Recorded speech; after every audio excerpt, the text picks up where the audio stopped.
In Ohio, Curtis looks up at the ominous clouds in the sky while standing in the pouring rain. But instead of water, it looks like motor oil is falling from the sky. This can't be good, but luckily, it's just a bad dream, and the weather is actually lovely when he wakes up. Curtis has breakfast with his wife Samantha and their deaf daughter Hannah before heading to work at the construction site. While Curtis is busy building, Samantha hangs out with friends who brought their kids over for a play date. One mom notices Hannah playing with a dangerous piece of wood with nails sticking out, so Samantha has to rush over and take it away since yelling warnings doesn't work with Hannah's deafness. Suddenly, a heavy storm rolls in, forcing the construction crew to call it a day. The guys head to the bar for a drink, while Samantha teaches Hannah the sign for storm as they watch the rain from the window. After the bar, Curtis drops off his buddy Duarte and they chat about how great Curtis' life is. But Curtis admits things aren't always as perfect as they seem. Their conversation is cut short when Duarte's wife comes out, silently demanding he come inside. At home, Curtis checks on Hannah, who's still struggling to connect with other kids. The next day, Curtis is cleaning up trash so Hannah won't grab anything dangerous. But suddenly, a massive storm appears in the sky,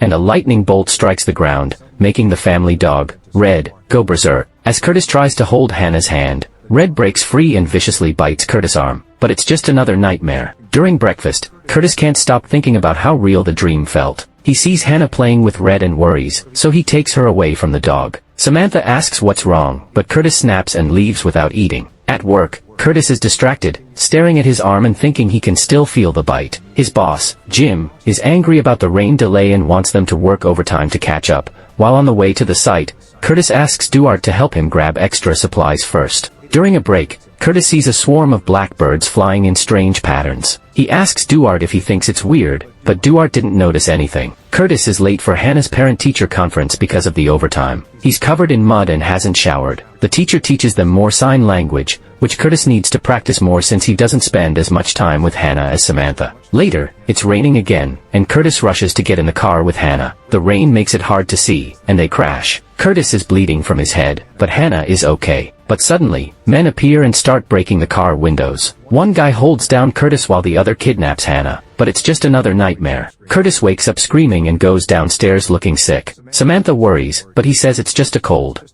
While Samantha sells her crafts at the fair, arguing with customers over prices, Curtis builds a fence around the doghouse and locks Red inside, apologizing to the poor pup. He searches for the key to the storm shelter and goes down to consider a new idea. In the evening, Samantha puts the fair money in their vacation savings. Samantha looks at Curtis, puzzled, and asks why Red the dog is now stuck outside. Curtis just gives her a vague answer, like a magician who doesn't want to reveal his tricks. Samantha tries again to get him to explain, but he's too busy listening to the news about a gas leak that affected a small family. This only feeds Curtis' paranoia. The next day, Curtis finds Hannah staring at the storm brewing outside. When he approaches her, he's startled to see a creepy man standing outside, staring back at them. Panic mode activated. Curtis scoops Hannah up and runs to hide just as the man tries to open the door. But suddenly, the whole building starts shaking, and everything in the living room floats into the air like it's auditioning for a magic show. Curtis struggles to breathe, and then, bam, everything crashes down, and he wakes up in a cold sweat. To his horror, he realizes he's wet the bed. Great.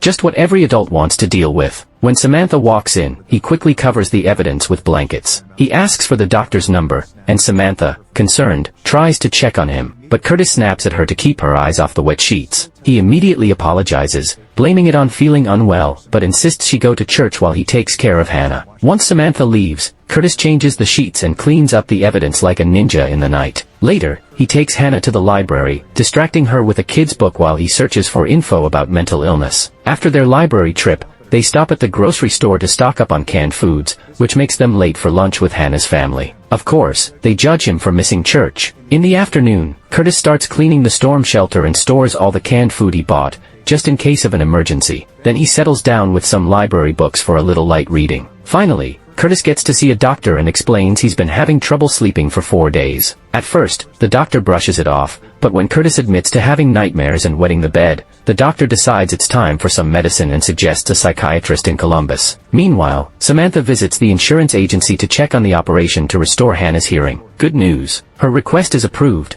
and all expenses will be covered thanks to Curtis' great job policy. Later, Curtis goes to the pharmacy to pick up his medicine and is pleasantly surprised to find he doesn't have to pay much because of his insurance. That night, the family enjoys a lovely dinner together, celebrating the good news, but Curtis keeps his medication a secret. As they get ready for bed, Samantha starts planning a vacation since they won't have to worry about money anymore. Curtis sneaks off to the bathroom to take his medicine, feeling like a secret agent on a mission. The next morning, he wakes up feeling surprisingly well rested, and Samantha notices he looks healthier too. At work, Curtis chats with Duarte about how much food they should stock for the shelter. Suddenly, he hears thunder, but the sky is clear. He asks Duarte if he hears it, but Duarte doesn't. Panic sets in, and Curtis runs to a bin to throw up. Struggling with a panic attack, he leaves work and has trouble breathing while driving, so he pulls over to calm down. Once he's collected himself, he spots a store selling containers and decides to buy one to expand the shelter. Later, he visits his mother, who's heavily medicated and acting a bit strange. It turns out she developed paranoid schizophrenia around the same age Curtis is now, so he worries that he might be following in her footsteps and tries to ask her questions, but she doesn't remember much about those years. Afterward, Curtis calls his doctor to explain he can't drive all the way to Columbus for a psychiatrist,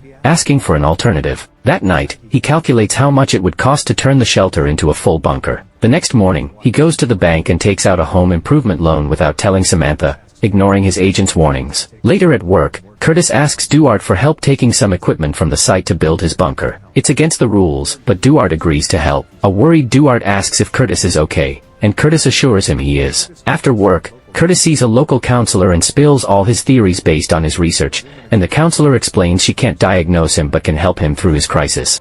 That evening, the family goes to another school meeting. On their way back, Curtis stops the car because he sees tons of lightning in the sky, but his family is still sleeping, and no other drivers seem to notice. This makes him worry even more about his mental health. On Saturday, while Samantha and Hannah are at the fair enjoying cotton candy and rides, Curtis and his buddy Duarte are hard at work on the storm shelter. When Samantha arrives home and sees what they've done, she freaks out like a kid who just found out Santa isn't real. An argument breaks out, and things get heated when she hears Curtis took out a loan. She demands an explanation for all his weird decisions lately, like locking up Red the dog. Curtis, feeling defensive, brushes her off and heads to check on Hannah while Samantha has a mini breakdown. That night, Curtis takes more medicine than he should, probably thinking he's a superhero who can handle it all. In the middle of the night, Samantha wakes up to find Curtis having a seizure and bleeding. Panic mode activated. She calls an ambulance, ignoring Curtis when he insists he's fine. After the paramedics leave, Curtis finally opens up to Samantha. He swears he's been going to the counselor regularly because he doesn't want to leave his family like his mother did. The next day, they take Hannah to the hospital for a checkup,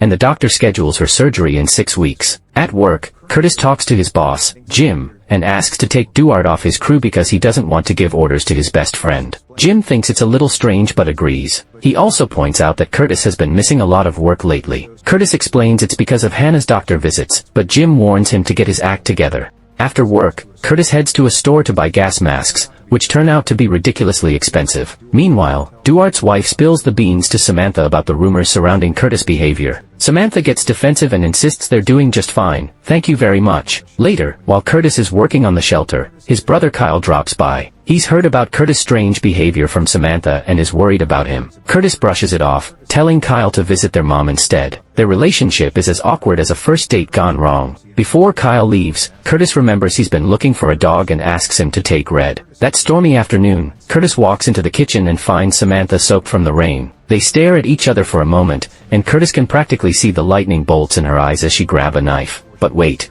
It's just another dream. At breakfast, Curtis can't shake the creepy nightmare feeling. When Samantha tries to touch his hand, he pulls away like she's got cooties. Just then, they notice Jim waiting outside. Curtis rushes out to meet him, only to hear horrible news. Jim found out about the equipment Curtis borrowed illegally, and he's fired. To make matters worse, Duarte is put on unpaid leave for helping him. When Curtis shares the news with Samantha, she slaps him and rushes out with Hannah. Later, Curtis goes to see his counselor, but to his surprise, she's been transferred, and there's a new guy who wants him to start over. Curtis can't handle going through his mother's story again, so he leaves without saying a word. Back at the shelter, Curtis keeps working, trying to distract himself. Meanwhile, Samantha is busy fixing clothes for the neighbors to earn some extra cash, but it's not enough. She has to dip into their vacation savings. That evening, Samantha tells Curtis they're canceling the beach trip and will use his last paycheck to cover 2 months of bills. She insists they both need to focus on finding jobs. Samantha is willing to work on their issues, but she wants Curtis to see a psychiatrist and join her for a school dinner this weekend to help with his isolation. On the night of the event, Curtis runs into Duarte,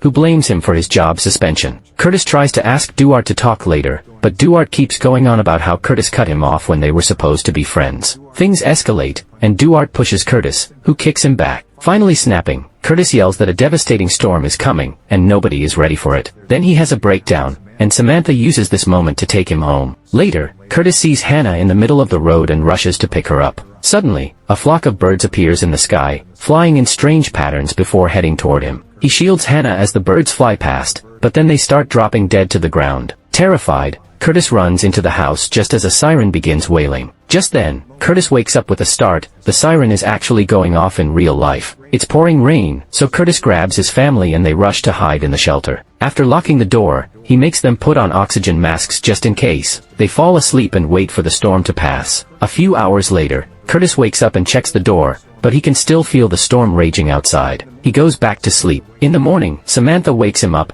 asking him to open the door because the storm is over. But Curtis insists he can still hear it. He makes Samantha touch the door, but she doesn't feel or hear anything. Panicking, Curtis steps back and refuses to open the door, offering the key to Samantha, but she won't take it, knowing that would only delay the issue. Curtis needs to face his fears head-on. Gathering his courage, he finally opens the door to a beautiful sunny day. The neighbors are fine, cleaning up any leftover trash. Later, Samantha takes Curtis to the psychiatrist. The doctor agrees to increase his meds and insists he needs a break from the shelter. He tells the family to take a few days off to rest and get ready, because Curtis will need to stay at a specialized facility until he recovers, meaning no family time for a while. The next day, they're at the beach. Curtis and Hannah are building a sandcastle when suddenly Hannah signs "storm" while pointing at the sea. Samantha comes out and sees it's raining oil. Just then, the whole family spots a huge, dark storm approaching in the distance. Curtis turns to Samantha, who nods, confirming she can see it too, which means, this is the end. This movie's name is Take Shelter, which has got 7.3 rating on IMDb. Anyway, hope you guys enjoyed the video. If you truly enjoyed it, hit the like, and for more, hit the subscribe. I'm sure we'll meet again in next video.